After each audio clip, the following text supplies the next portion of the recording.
Terima kasih saudara Anda masih menyaksikan Sapa Indonesia akhir pekan. Saudara, kuasa hukum Misri Puspitasari tersangka kasus kematian Brigadir Nur Hadi yang melibatkan dua atasannya bilang kliennya berada di kamar mandi saat peristiwa tewasnya Brigadir Nur Hadi. Kuasa hukum Misri menegaskan saat kejadian Misri berada di kamar mandi villa sekitar 20 menit sehingga tidak mengetahui apa yang terjadi.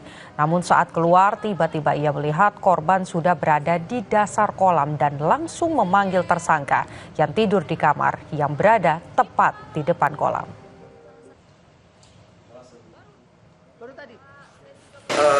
Antar rentan waktu 18.20 ya sampai dengan 19.55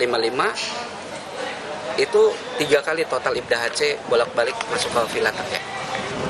Ini berarti bahkan setelah video itu Villa Teke video 19.55 ada 1 kali dia datang masuk, kemudian Misri bangunkan Kompol Yogi, baru Misri masuk ke kamar mandi. Berarti rentan waktu 20 menit itu dia masuk kamar mandi yang hanya ada di situ yang ada di situ Nur Hadi sama Kompol Yogi. Kasus kematian Brigadir Nur Hadi terus diselidiki dan saat ini Kejaksaan Tinggi Nusa Tenggara Barat tengah meneliti dan mempelajari berkas perkara 3 tersangka. Sementara itu Kapolri memastikan akan menindak tegas 2 personel Polda NTB jika terbukti terlibat.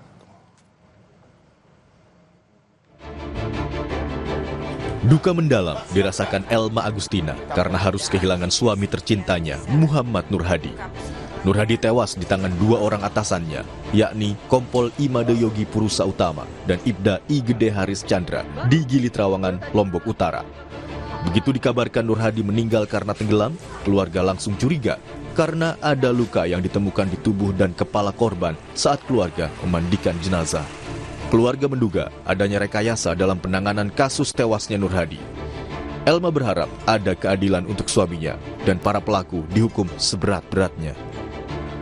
Biar bisa terungkap semuanya, sejelas-jelasnya siapa yang menjadi tersangkanya itu dihukum sesuai hukumannya gitu. Biar kita juga mendapat keadilan gitu. Mbak nggak percaya itu. Nggak percaya. Jadi Mbak nggak percaya dia mengkonsumsi obat-obat, minum-minuman keras. Apalagi mengkonsumsi obat-obat terlarang.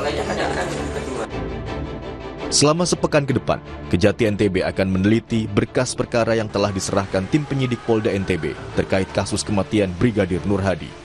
Menurut Asisten Tindak Pidana Umum Kejati NTB, Irwan Setiawan Wahyudi, pihaknya menyiapkan 5 orang jaksa terbaik di Kejaksaan Tinggi NTB untuk menangani kasus ini. Berkas ketiga tersangka dengan dakwaan pasal 351 ayat 3 dan pasal 359 KUHP tentang penganiayaan yang menyebabkan orang lain meninggal dunia. Dan tidak menutup kemungkinan pasal yang disangkakan terhadap 3 tersangka bisa berubah. Sementara 3 orang dengan dakwaan yang seperti yang disampaikan di mass media itu 351 ayat 3 dan 359. Sudah sesuai belum Pak? Masih kita pelajari ya, tinggal 7 hari lagi nanti kita bikin kesimpulan. Kalau dari data-data itu Pak bisa jadi nanti pasalnya bisa berubah atau apa? Bisa, segala kemungkinan bisa. Ya tergantung hasil penelitian nanti. Kita sudah tetapkan jaksa penelitinya yang jaksa-jaksa yang mumpuni lah, jaksa senior.